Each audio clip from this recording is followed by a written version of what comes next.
Good morning, Mills River. I guess it's already 11:09. So, happy afternoon, especially if you're watching this afternoon. We have another episode of Storytime with Mr. Bassett today. Let's go ahead and get started with how are you feeling today? I am personally feeling a little goofy. Yeah, that's right. A little goofy. Why am I feeling goofy? I don't know.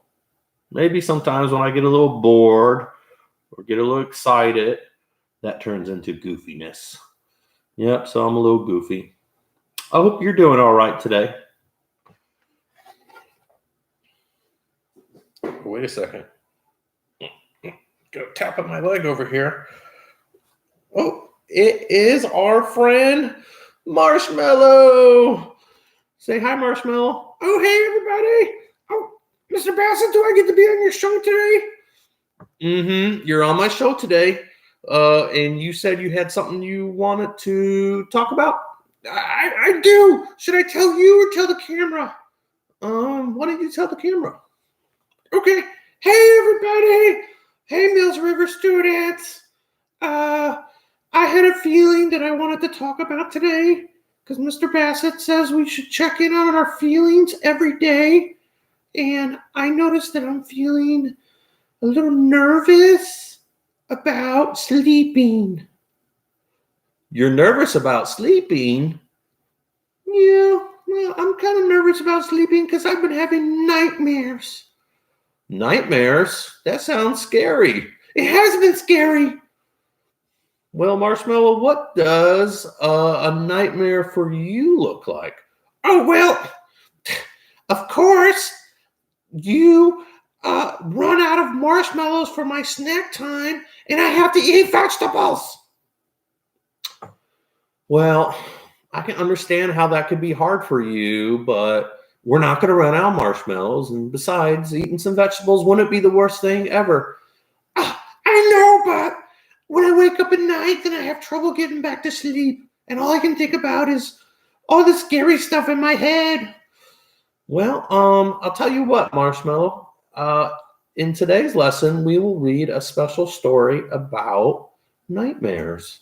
And I can give you some ideas and some tips. And maybe you students out there, I know all of us have nightmares sometimes.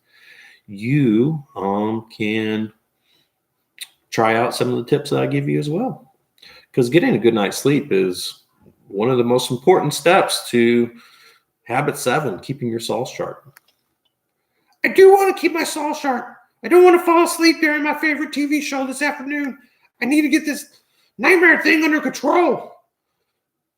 What is your favorite show that you watch on TV? There's a special YouTube channel called Mr. Bassett Storytime. Oh, you're so sweet, Marshmallow. All right. Well, thanks for sharing, Marshmallow. And I sure hope that today's lesson can help you get some better sleep. All right. Thanks, Mr. Bassett. Bye, everybody. I miss you guys. All right. Story time with Mr. Bassett. Moving right along. Today's mindful moment, we're going to focus on our breathing again. I know, Mr. Bassett, we keep doing the breathing thing. Well, guess what? It's important. Let's give ourselves a glitter bottle today. All right. And if you don't have a glitter bottle, you can watch my glitter bottle too. And we're going to watch our glitter settle down as we take some deep breaths together. Here we go. Breathing in through our nose.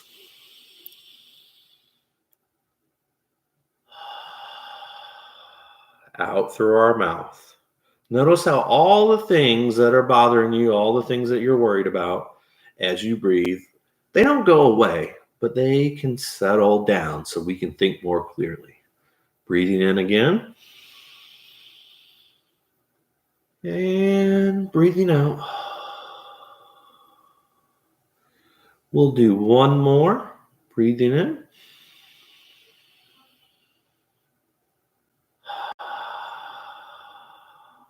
All right. I still feel a little goofy, but maybe a little bit more focused than I was before. All right. Today for our choices card, let's do a choice today. Let's see where our choice is today. If you had to choose, live in a huge house with no windows or a small apartment with tons of windows, what would be your choice? Live in a huge house with no windows or in a small apartment with tons of windows. Well, I used to live in New York City, and I had a very, very small apartment. And I lived in one apartment with no windows. Well, actually, it did have a window, but it just looked at a brick wall. And I lived in another apartment that did have windows, and I loved my windows. I would sit by my window and read and watch people walk by on the street.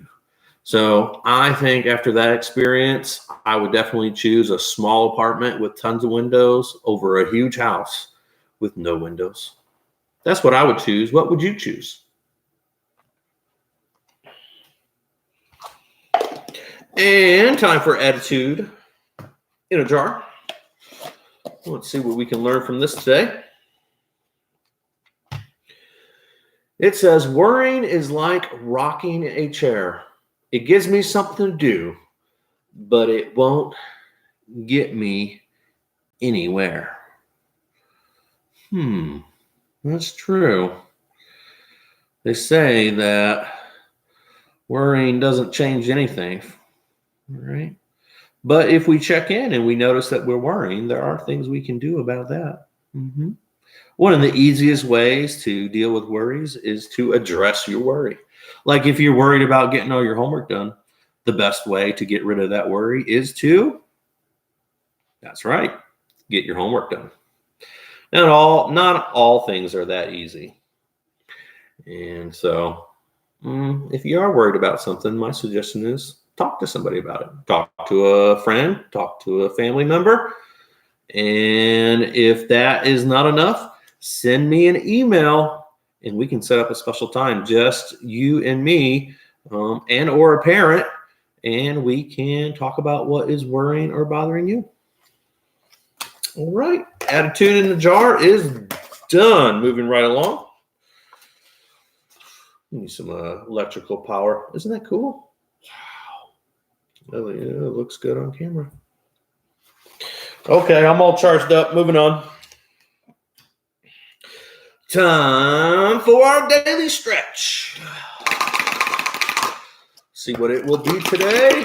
Will it be something we've already done before or something new? Okay, we have standing tree pose. Yeah, we've done that one before. It's true, but it's a good one. Stand on one foot, pick one up, and then if you can, balance on that one foot and hold your hands up like a tree. And then when you're done, go ahead and switch to your other leg. That's right. Balance on your right leg, balance on your left leg, and try to do the tree branches up in the air. And then bring them back in. All right. Tree pose. All right. And our dice, I got to re-roll this one. I don't know what it was. There we go. All right. Okay. Sitting crisscross applesauce. And then we put our hands up over our head and we breathe there. Now, back in the day when I was in middle school and high school, I was a big runner. And one of the things my coaches taught me was do not bend over when you need more oxygen. Pick your hands up over your head. That's how you get more oxygen to your body. So maybe that is why this is such a good stretch. All right, and our last one for today. Oh, that's a classic. All right, sit down on the ground, spread your legs, And then reach out and touch your toes. You can do them both at the same time, or you can do your right leg first. A little breath. Breathe in. And then stretch some more as you breathe out.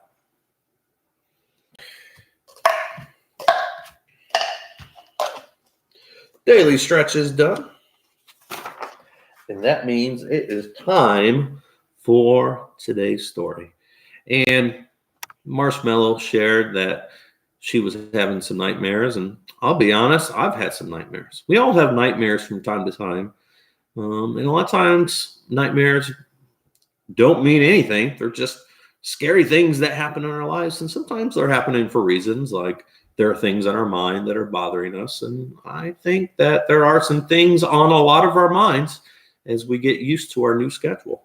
So I thought it would be a good idea to read a story from my childhood called There's a Nightmare in My Closet. Parents, do you guys remember reading this when you were a kid? It was written and illustrated by Mercer Mayer.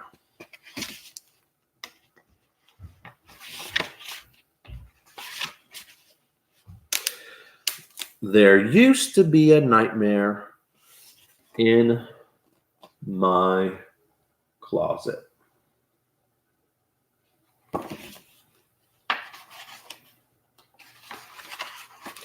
Before going to sleep, I always close the closet door.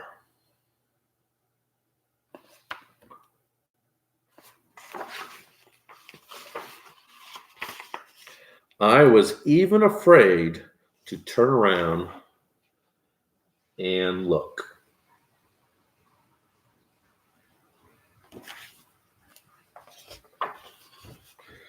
When I was safe in my bed, I'd peek. Sometimes he'd just hide.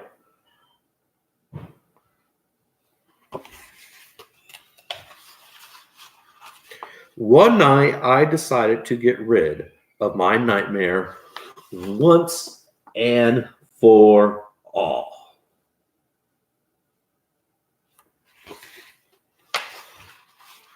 As soon as the room was dark, I heard him creeping toward me.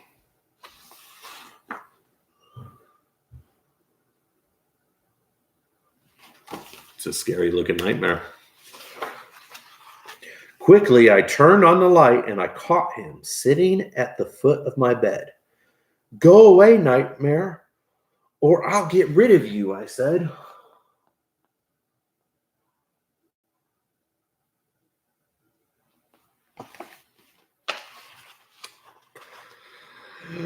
I will shoot you away with my pop gun.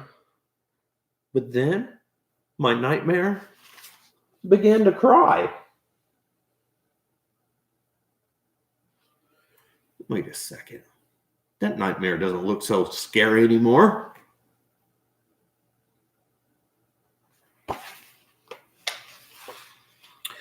I was mad, but not too mad.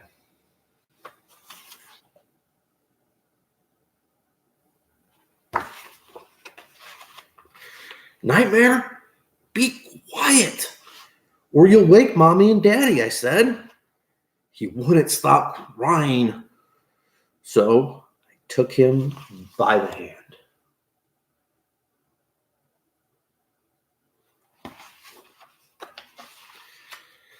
And tucked him in bed.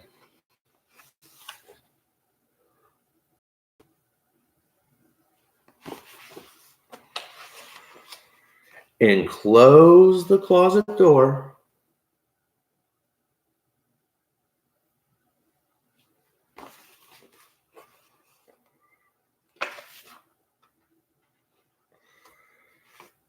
I suppose there's another nightmare in my closet, but my bed's not big enough for 3.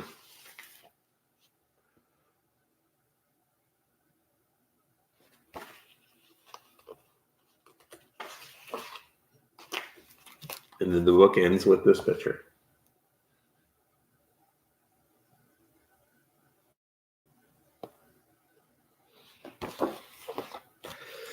So, how did this young man deal with his nightmare? Well, he made friends with it. And when I talk to kids about nightmares, and I definitely do, I have kids who tell me about things that are making it hard for them to sleep. And one of the things that I tell them is that it's true, we don't have control over our imagination while we're sleeping. And that's a lot of what a nightmare is our imagination. Putting together the thoughts from our day. And sometimes those thoughts don't even make sense, but they still worry us and scare us. And so, being as it's our imagination, one of my tricks and tips that I can give you today is to make friends with your nightmare. When you wake up, you do have control over your imagination. And so, something I learned a while ago is before you fall back to sleep, or if you're having trouble falling back to sleep, go back to that nightmare that you're having and turn it into something funny. Something fun, something not scary. Turn that monster into a friend. Turn that thing that you're worried about that was going to happen into something totally amazing and different that is funny and silly. And if it can make you laugh, that can certainly help fight the power of the fear from your nightmare. So parents, that's a tip you can use too. You say, tell me about that nightmare, and then you can just twist and turn it and use your imagination to help turn that nightmare into something not so scary. Will that help you not have nightmares? Well, not necessarily. It's more of something to do with how do you deal with it once you had it. If you are having lots of nightmares or having trouble falling asleep at night even, a suggestion I have is to write in a journal or draw a picture in a journal. It's something great to do to kind of download your thoughts and your feelings before you close your eyes and go to bed. If you have any more questions about, hey, I'm having trouble sleeping at night, as always, reach out to me via email and we can set up a time to talk over the phone or even meet over chat. Well, that's it for Story Time with Mr. Bassett today. Tomorrow, I'm going to have a special video with pictures from everyone who sent me a picture to my email of your work at home spaces and your work schedules, if you have a schedule that you're following at home. And that is it for today. I miss you guys and love you all. See you, Mills River School.